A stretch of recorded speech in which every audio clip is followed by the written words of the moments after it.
Подаръкът за Мод Пай. Розовка и чаровница прекараха деня в Мейнхатън, за да търсят идеалното място за новият бутик на чаровница, а Розовка има се среща с сестра си Мод. Обичам този град! Всъщност, днес беше Дипсп. Денят за изненади и подаръци между сестрите Пай, когато Розовка и Моб се разхождаха заедно и си разменяха подаръци. Тази година Розовка искаше да предложи по-хубав подарък от Мод и имаше идеалната идея – торбичка за Болдър, любимото камъче на сестра й. За да влечем вниманието на Моб, докато Розовка купи подаръка, момичетата тръгнаха към ресторанта, където чаровница щеше да задържи Мод.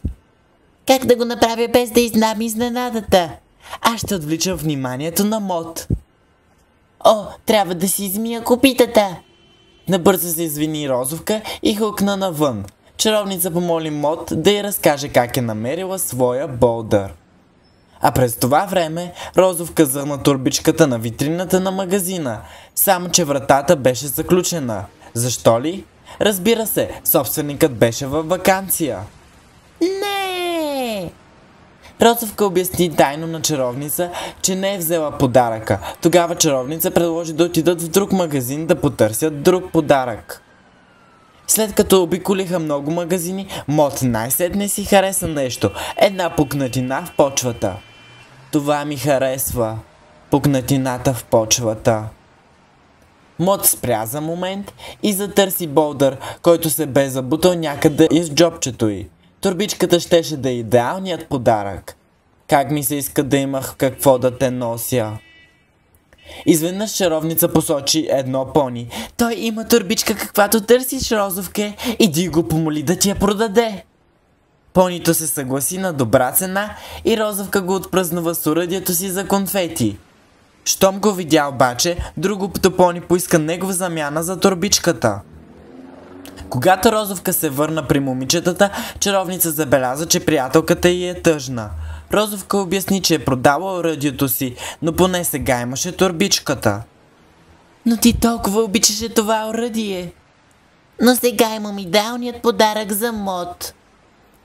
Розовка, Мод и чаровница отидоха в парка. Беше време сестрите Пай да разменят подаръци. Хайде, нямам търпение.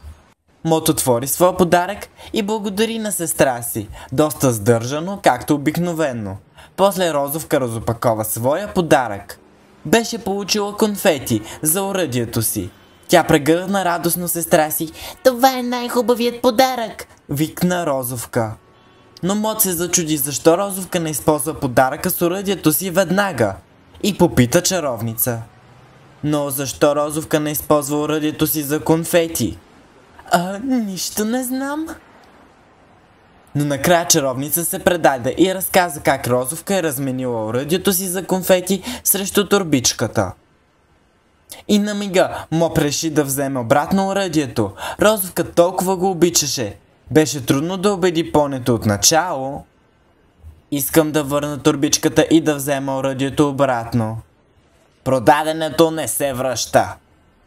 Но с помощта на чаровница и упоритостта на Мод, оръдието за конфети скоро се озова отново при Розовка.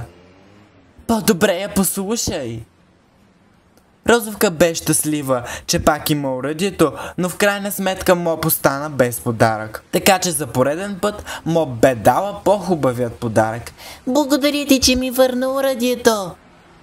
Мод обясни, че даването на подаръци не е състезание, а израз на обич. Сестрите си размениха топли прегръдки. Винаги ще те обичам 5 безкрайно, което е много повече от безкрайно. Скоро след това чаровница заведе сестрите до мястото на бъдещия си бутик.